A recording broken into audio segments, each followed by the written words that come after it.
Let us see how the equivalent loads will work in your numericals.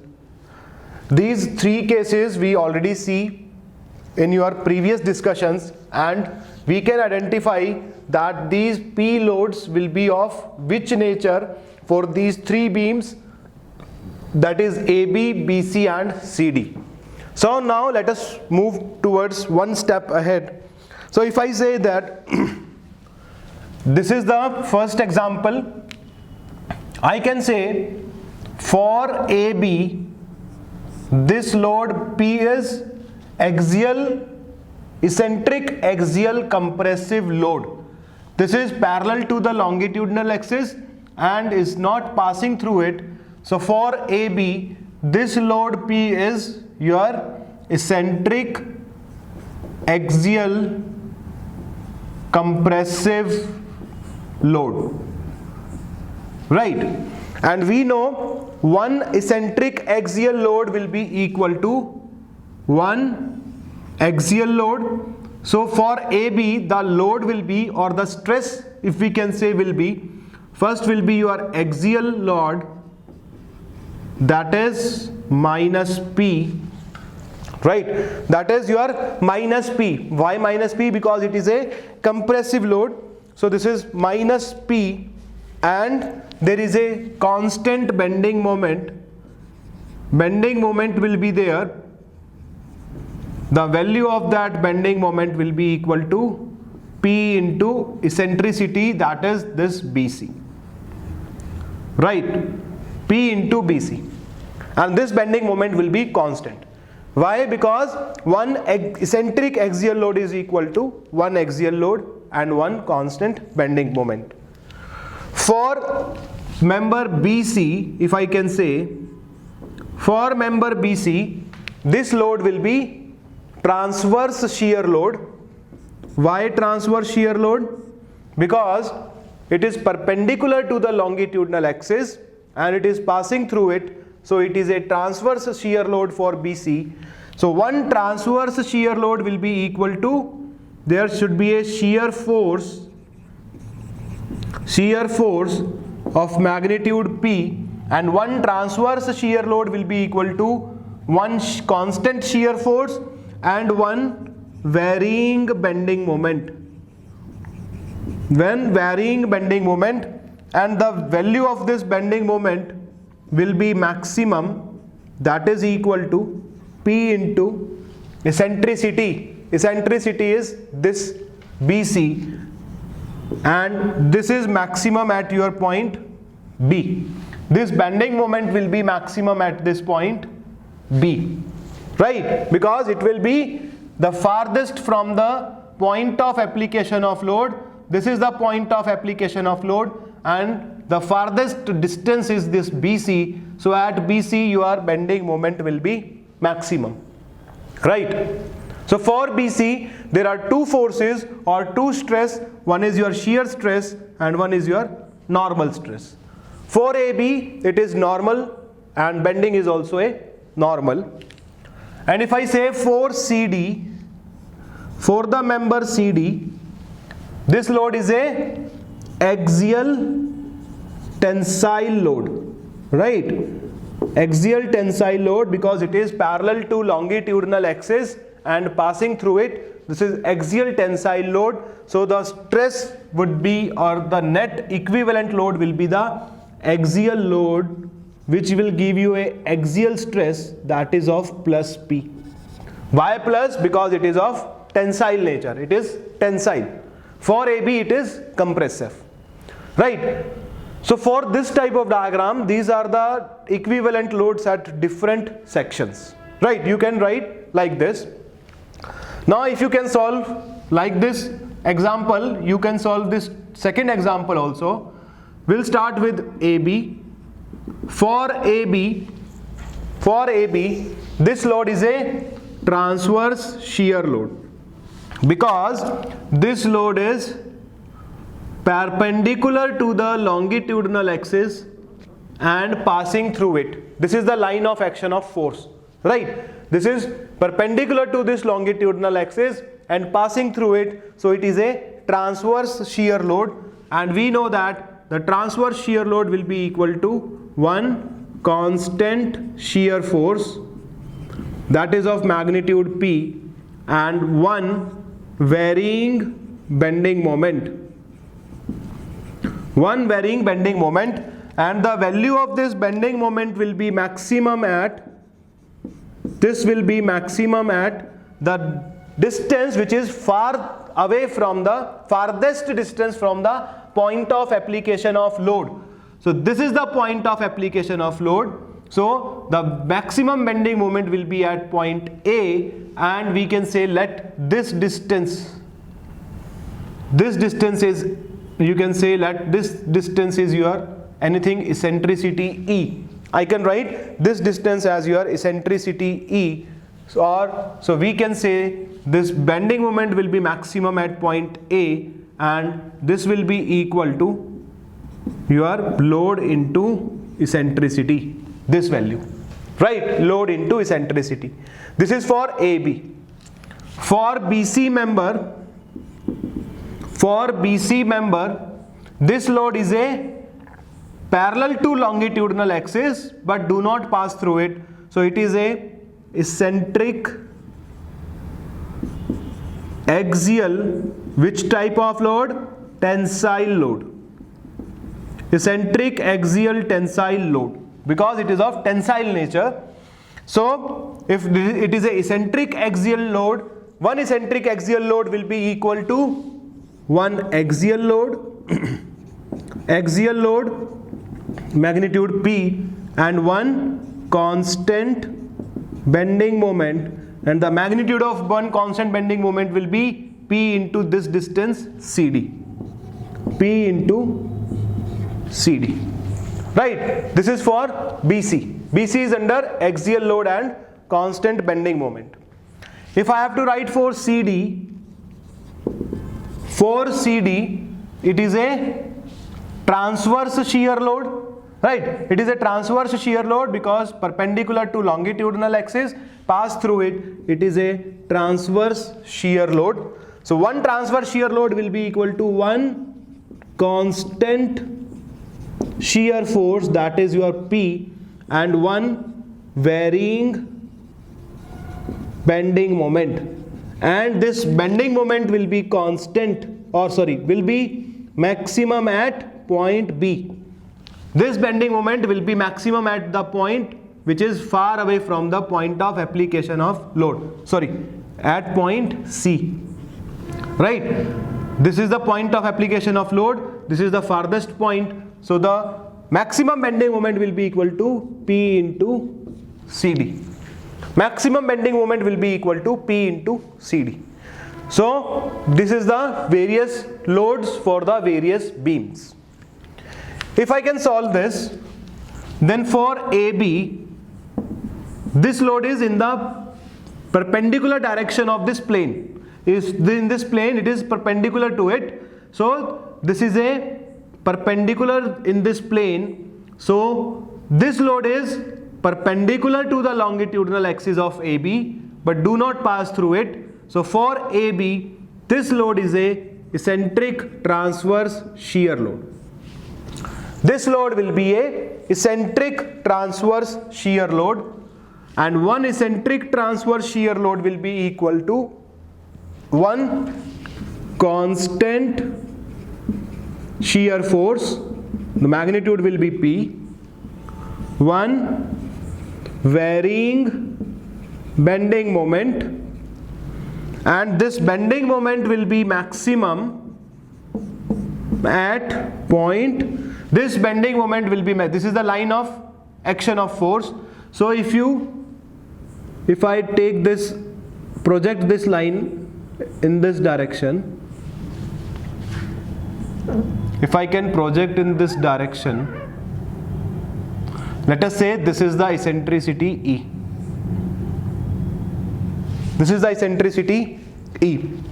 So the bending moment will be equal to, how we will calculate the bending moment? We are saying, how we will solve it? We are saying that on this point at which this add one equal and opposite loads, so the bending moment for this transverse shear load will be equal to, bending moment will be maximum at point A, the value of this will be equal to P into E.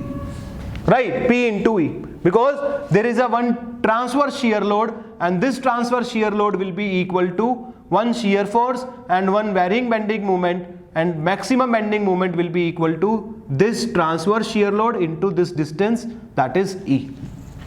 Right, and it is equal to, third one is your constant twisting moment, and the value of this constant twisting moment is, this is a one eccentric transverse shear load, one is in this plane, so it will give you a eccentric or twisting moment in this plane with the eccentricity BC.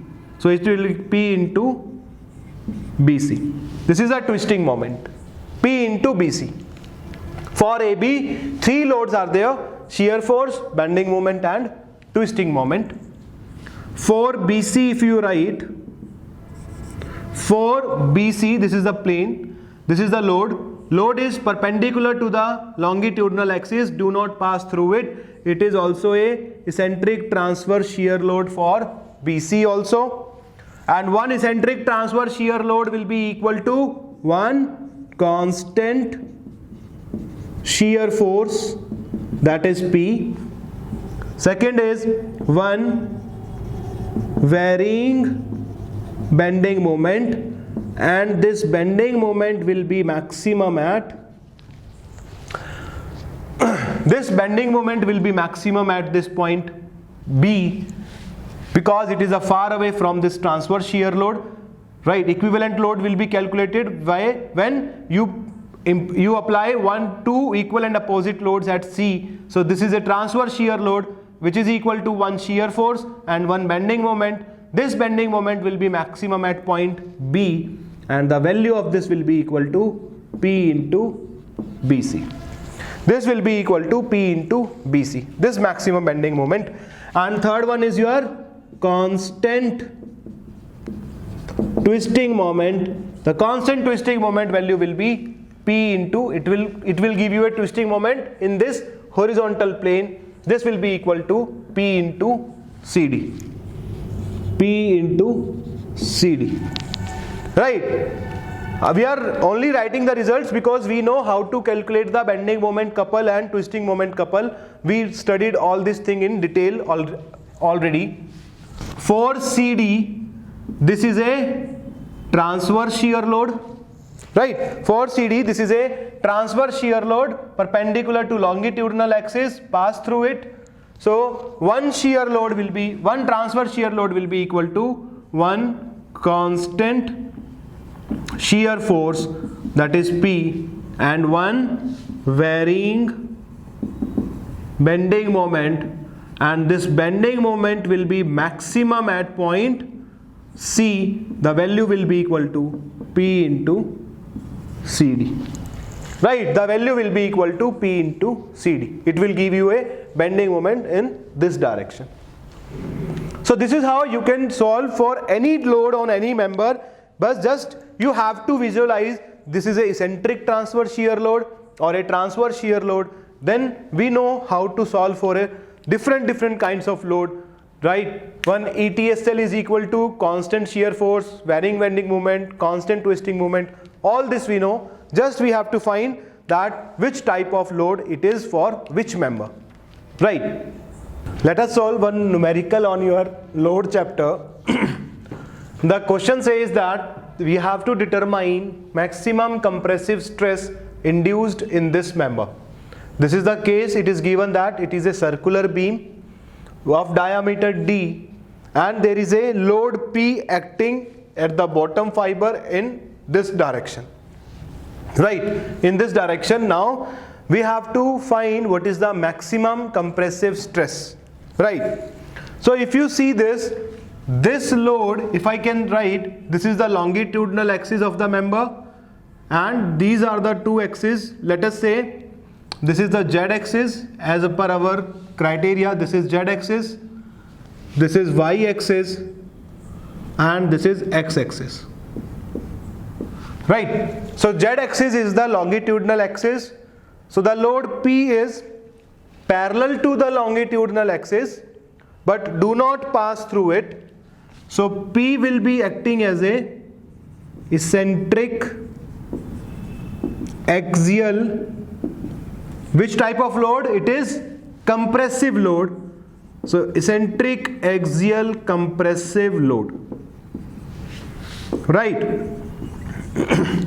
And we know that one eccentric axial compressive load is equal to one constant axial load,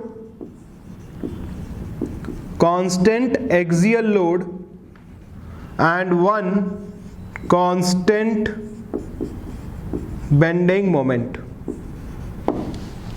right? One eccentric axial load will be equal to one constant axial load and one constant bending moment. So let us solve one by one. First of all, I am taking the constant axial load, right? Constant axial load. What is the magnitude of this constant axial load? The constant axial load will be of compressive nature.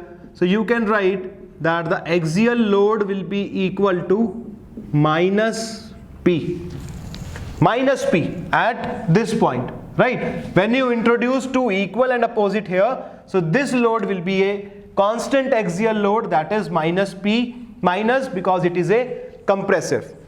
So this axial load will exert a normal stress, and that normal stress is of compressive in nature, right? Why compressive? Because it is a compressive load. So I can write that the axial stress will be equal to minus P upon A. You know that this is minus P upon A, minus load upon area, right? And this will be equal to minus P upon area of cross section. Area is circular, so this is pi by 4 d square. Pi by 4 d square. So you can write here that axial stress will be equal to minus 4p upon pi d square. Axial stress will be equal to minus 4p upon pi d square, and this will be same for top fiber and for bottom fiber. So I can write that this is at top fiber it is minus sigma A, and at bottom fiber it is minus sigma A, right? You can solve for the bending moment also. If I write that second type of load is your constant bending moment.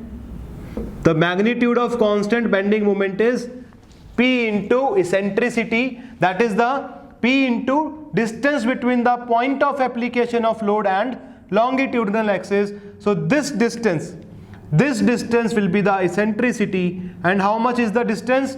This is a symmetrical figure. If this is the d diameter, so this will be d by 2. This will be d by 2. So the magnitude of constant bending moment will be P into d by 2. Right? P into d by 2. So this constant bending moment will give you a bending stress. Bending stress whose value will be bending moment upon section modulus. Right? Bending moment upon section modulus. Now we have to find about which axis. There are two axes, y and x. We have to find about which axis this is. So if you can say that the bending moment will be in this plane, right? Bending moment will be in this board plane. So it is about this axis, which is the perpendicular to this plane. So it will be the x axis. So we have to find bending moment about x axis and section modulus about x axis, right? This I can write, this will be equal to bending moment is P into d by 2 divided by section modulus is moment of inertia about x axis divided by y max. divided by y max, and this will be equal to P d by 2 divided by moment of inertia of circular section is, you know that moment of inertia is pi by 64 into d raised to power 4, this we know, pi by 64 into d raised to power 4 divided by y max. We'll see later on what is the meaning of y max, but here I can write that by y max is your d by 2. Y max is the distance, farthest distance from the neutral axis. This is the neutral axis. We'll see later on what do we mean by a neutral axis. So here y max will be d by 2, right? So if you solve this, this will be equal to Pd by 2 divided by, if you solve this, it will be pi by 32 d raised to power 3, or you can solve it, this will be 16 p upon pi d square. If you solve this, this will be 16 p upon pi d square, right? This will be the bending moment, value of bending moment, or sorry, value of bending stress. It is also a kind of normal stress. Now you know that the bending moment will give you a bending stress of this value, that is 16 p upon pi d square. It is a symmetric figure, so that is not an issue. Now the thing is, this bending stress at one fiber will be compressive and one fiber will be tensile, as we know. If the bending is like this, then top fiber will be in tension, bottom fiber will be in compression. If bending moment is like this, then bottom fiber will be in tension, then top fiber will be in compression. Now, as per our shortcut tricks, we already see how the shortcut tricks will work. We can see that the maximum stress is at that fiber which is close to the point of application of load, in case of eccentric axial loading only. This is for eccentric axial loading. So for eccentric axial loading, the maximum stress will be at that point which is near to the point of application of load. So if I can say here that this is the point of application of load, so the bottom fiber is the nearest point or nearest fiber for this kind. So we can say that maximum stress is at bottom fiber, right? Because it is near to the, because for our shortcut tricks, maximum stress is at bottom fiber. Now it is already minus sigma A, so if you have to maximize it, you have to add minus sigma B here, right, to maximize the magnitude. So here will be plus sigma B, So this will be the answer. So we want to find what is the maximum compressive stress. So I can write here that maximum compressive stress will be equal to minus sigma A minus sigma B, that is sigma A is minus 4p upon pi d square and minus this is 16p upon pi d square, right? This is minus sigma A and minus sigma B. You can take it only if you want. This is a magnitude. This also you can take, right? Because minus we are already taking, right? So this will be minus sigma A minus sigma B. It is not an issue. Minus sigma A minus sigma B. This is 4p upon pi d square minus 16p upon pi d square. So the maximum compressive stress will be equal to minus 20p upon pi d square. Minus 20p upon pi d square. Minus sign shows it is a compressive force. This is your answer. If it is saying that you have to determine what is the stress at the top fiber, if you want, stress at the top fiber will be minus of sigma A plus sigma b, that is minus of 4p upon pi d square plus 16p upon pi d square.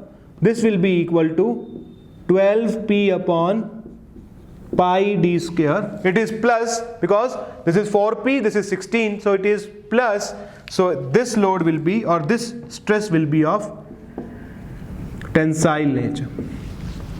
This stress will be of tensile nature. So if the question will say what is the maximum tensile stress, it is 12p upon pi d square, and maximum compressive stress is 20p upon pi d square.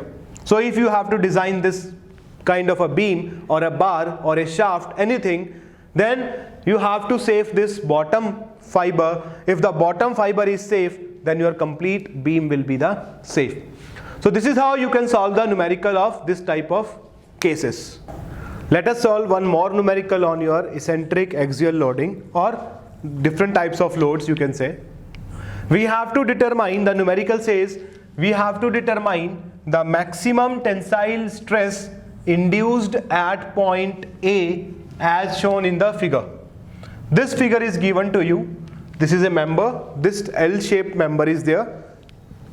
Point A is at this point. The cross section of this horizontal member is a square section of magnitude small a. The distance of this top point from this neutral axis or longitudinal axis up to here is 5a, and there is a load acting in this direction, that is P.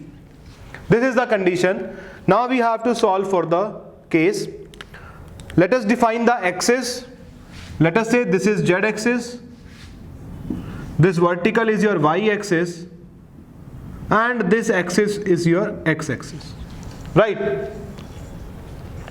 Now we have, in this case, if we've solved this, we have one is your vertical member, this vertical beam, and one is your horizontal member, right? You have two different kind of structure in this case, vertical member and horizontal member. If I talk about this vertical member, how this load will look like for this vertical. This is a vertical member. This is the plane of cross section perpendicular to the plane of board. This is the plane of cross section. This load is parallel to the plane of cross section, perpendicular to this longitudinal axis, and it is passing through it. So for vertical member, this load is a transverse shear load. Understand? For vertical member, this is a transverse shear load because it is parallel to the cross section and passing through the longitudinal axis, perpendicular to the longitudinal axis. For this horizontal member, this is the horizontal member, this is the plane of cross section, this my hand, this is the plane of cross section. This load is perpendicular to the plane of this cross section. This is the plane of cross section, load is like this. So the load P is perpendicular to the plane of cross section, parallel to this longitudinal axis, that is Z, parallel to this longitudinal axis, and do not pass through it. So for horizontal member, this is a eccentric axial load. For horizontal member, this is a eccentric axial load. Now we are more concerned about this point A. So we can say that your point A is on horizontal member. So we have to study only horizontal member, right? We will only consider this eccentric axial load because the point at which we have to calculate the stress is on the horizontal member. Now for the horizontal member, this is a eccentric axial load. Which type of load? Tensile load. So it is a eccentric, if I can say, eccentric axial tensile load, right? Eccentric axial tensile load. And you know that one eccentric axial load is equal to one axial load one axial load. The magnitude of this axial load will be same P. It is a tensile, so it is also a tensile load.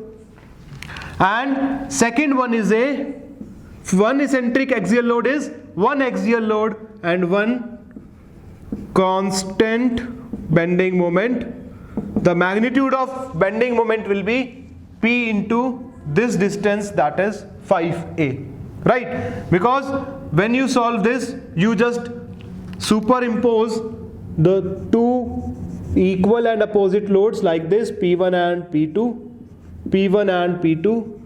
So this P and P2 will give you a bending moment like this.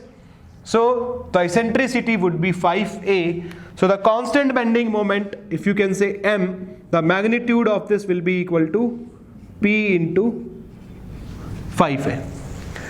Magnitude will be equal to P into 5a. So we have two forces, axial load and bending moment. Let us solve for this. First take axial load.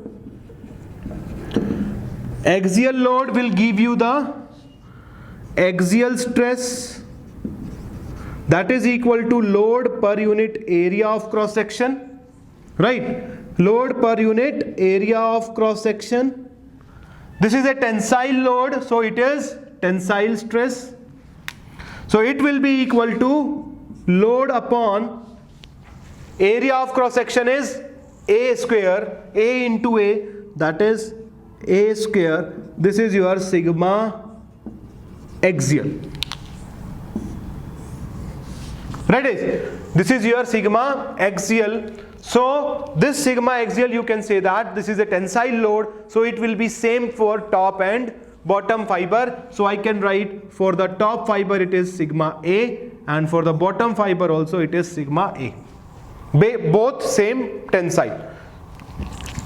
If I want to solve for the bending moment